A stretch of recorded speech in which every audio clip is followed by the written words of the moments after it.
शरद पवार म्हणाले म्हणजे जी तिसरी आघाडी झाली कडू छत्रपती संभाजीराजे आणि राजू शेट्टी यांची, तर शरद पवार असं म्हणाले की मी त्या आघाडीमुळे मी घाबरले, तर त्याला प्रत्युत्तर असं दिलं संभाजीराजेंनी की कोणी इतर कोणी टिंगल केली असते तर ते खपून घेतले नसते. काय सांगा? आता शरद पवार साहेब जर म्हटले मी आघाडीला घाबरलो, या टिंगल कशी काय? फार मोठी शक्ती उभी राहते महाराष्ट्रामध्ये आणि शक्ती असल्याशिवाय लोक एकत्र येत नाहीत.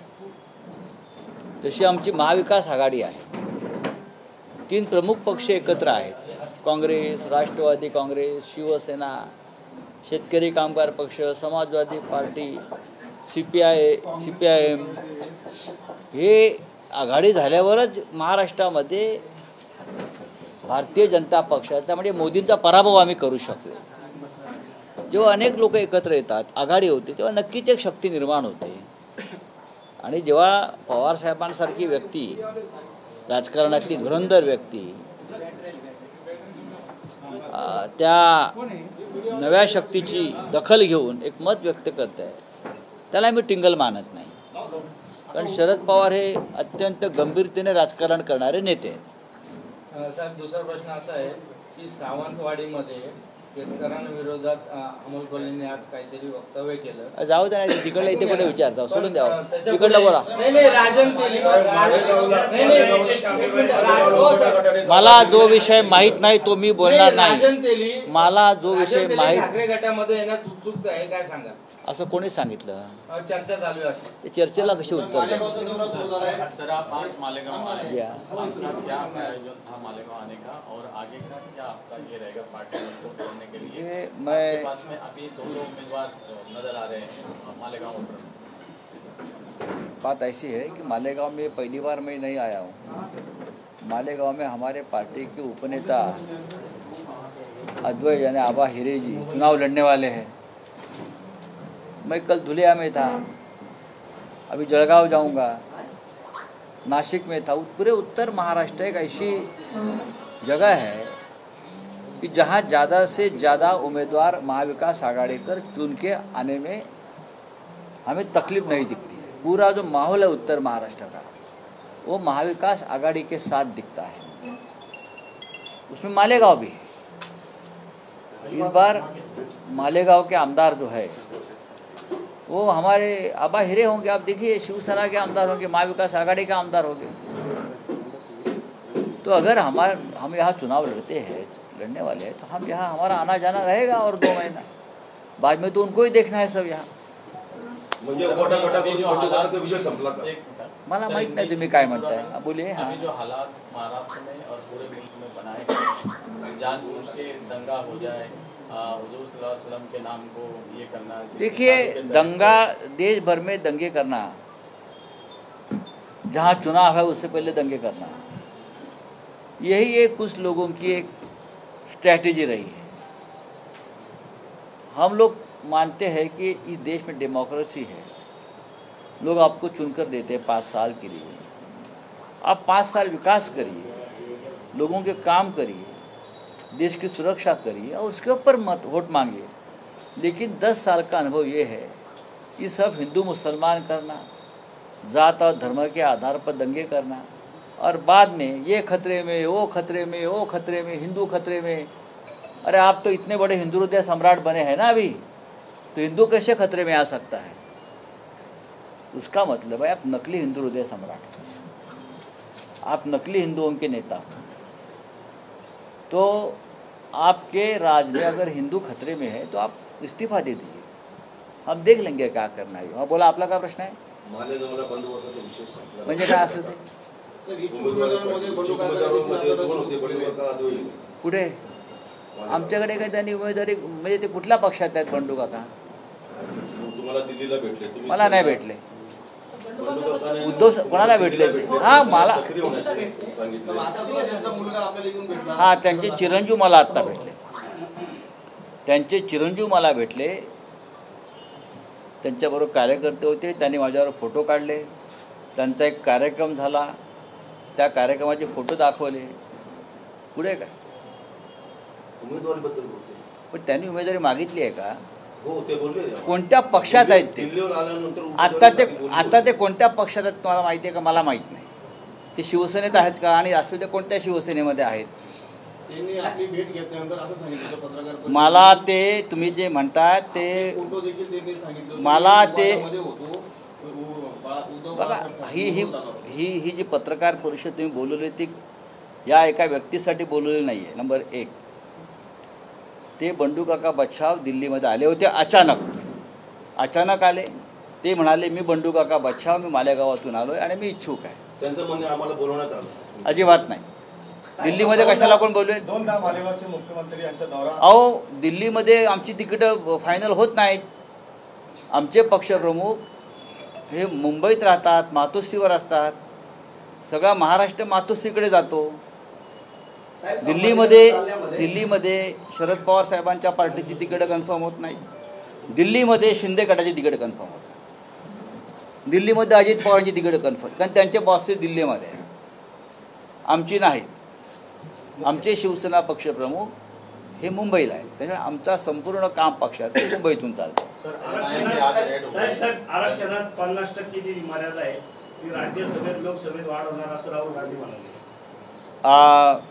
जर हा आरक्षणाचा मुद्दा संपवायचा असेल महाराष्ट्रात, तर तामिळनाडूचा जो फॉर्म्युला आहे किंवा तामिळनाडूचं जे पॅकेज आहे 50%च्या वर त्याने आरक्षण दिलेलं आहे आणि ते टिकलेलं आहे.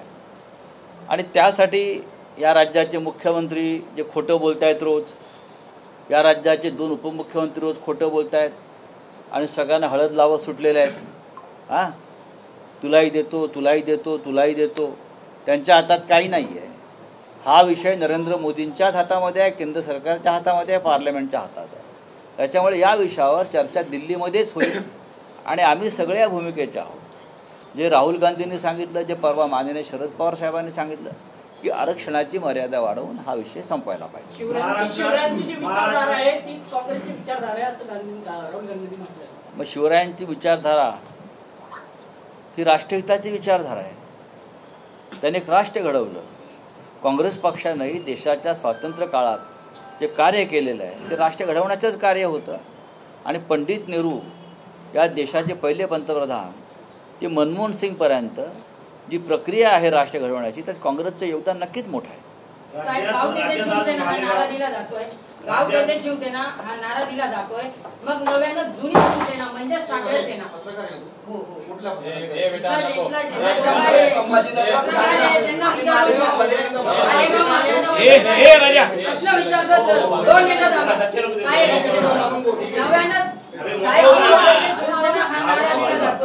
मग नव्यानं जुनी शिवसेना म्हणजेच ठाकरे सेना हे समीकरण ह्या विधानसभेत नेमकं कसं साध्य होणार आहे? शिवसेना जुनी नवी वगैरे हा जो प्रश्न आहे तो चुकीचा आहे. शिवसेना एकच, बरं का. बाकी सगळी मोदींच्या झाडाला आलेली बाणगुळ आहेत. शिवसेना एकच बाळासाहेब ठाकरेंची, उद्धव ठाकरे यांच्या नेतृत्वाखालची आहे. जुनी शिवसेना, नवी शिवसेना, अमुक शिवसेना नाही. एकनाथ शिंदे आणि त्यांचा गट जो आहे फुटलेला, हा भारतीय जनता पक्षाच्या झाडाला आलेली बाणगुळ आहेत. तुम्ही आज जर त्यांचे मोदी येत आहेत त्यांचे होर्डिंग आणि पोस्टर पाहिलेत तर मोदी असे एवढे मोठे आणि बाळासाहेब एवढे आहेत त्या पोस्टरवर, त्या होर्डिंगवर. आणि बाळासाहेब आणि शिवसेनेच्या राष्ट्रीय पोस्टरवर कधीही दुसरा कोणाचाही फोटो नव्हता बाळासाहेबांबरोबर, हे लक्षात घ्या.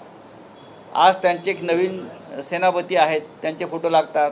अमित शहाचे फोटो लागतात, यांचे फोटो लागतात. ही शिवसेना नाही, ही मोदींची सेना आहे किंवा अमित शहांची सेना आहे. तर त्यांना तुम्ही शिवसेना म्हणणं हा महाराष्ट्राचा आणि बाळासाहेब ठाकरेंचा अपमान आहे. जालना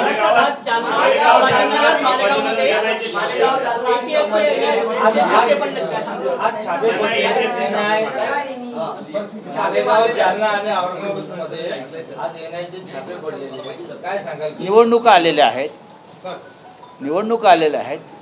आणि निवडणुका आल्या की अचानक राष्ट्रीय सुरक्षेला धोका निर्माण होतो. निवडणुका आल्या आणि भारतीय जनता पक्षाला पराभवाची भीती अस्वस्थ करू लागली, त्यांची झोप उडाली पराभवाच्या भीतीनं, की असे छापे पडतात. असे अनेक प्रकरणे निर्माण केली जातात. आता मला माहीत नाही कुठे छापे पडले काय. मग राष्ट्रीय सुरक्षेला धोका निर्माण होतो. तुम्ही काय करताय 10 वर्ष? काय करताय काय? निवडणूक आल्या की किंवा स्वातंत्र्य दिनाचा दिवस आला, प्रजासत्ताक दिवस आला की अतिरेकी पकडले जातात. दिल्लीच्या रस्त्यावर 10 अतिरेकी पकडले जे घातपात करायला आले, हां, त्याच दिवशी पकडतात. आता निवडणुका आल्या की मग काय छापे पडले, छापे टाकायचे आणि वातावरण बिघडून टाकायचं. हे आता याला लोक कंटाळलेली आहेत आणि त्याचा बंदोबस्त जनताच करेल.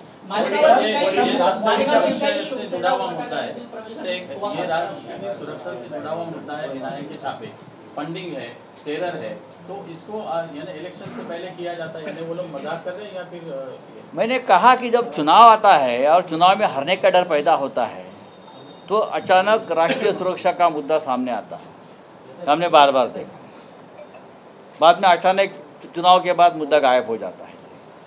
क्या होता है, कहाँ जाते हैं ये छापे वाले, किसी को पता नहीं होता है. वडील 70च्या पुढे गेल्यावर मुलाकडे जबाबदारी देतात. काही जण ऐकत नाहीत. एवढा हट्टीपणा कशासाठी असं अजित पवार म्हणतात. कशाला तुम्ही त्याला एवढं महत्त्व देताय?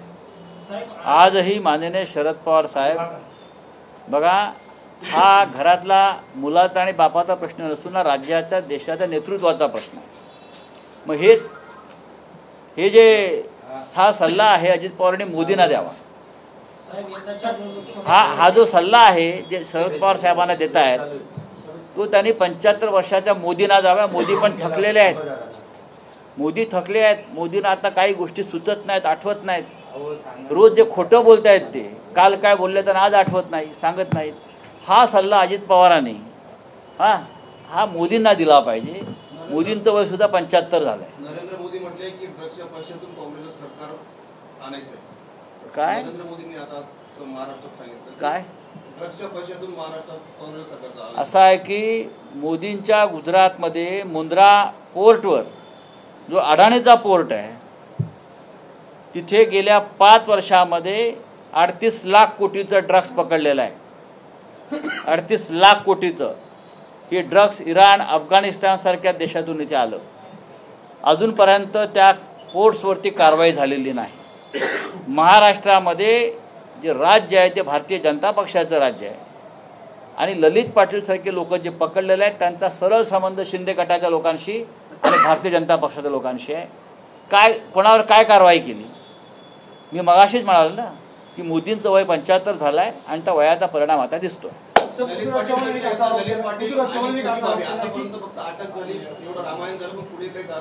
मी तेच तर म्हणतोय ना, जर खरोखर तपास झाला तर कॅबिनेटमधल्या अनेक मंत्र्यांपर्यंत याची सूत्र जातील, धागे जातील.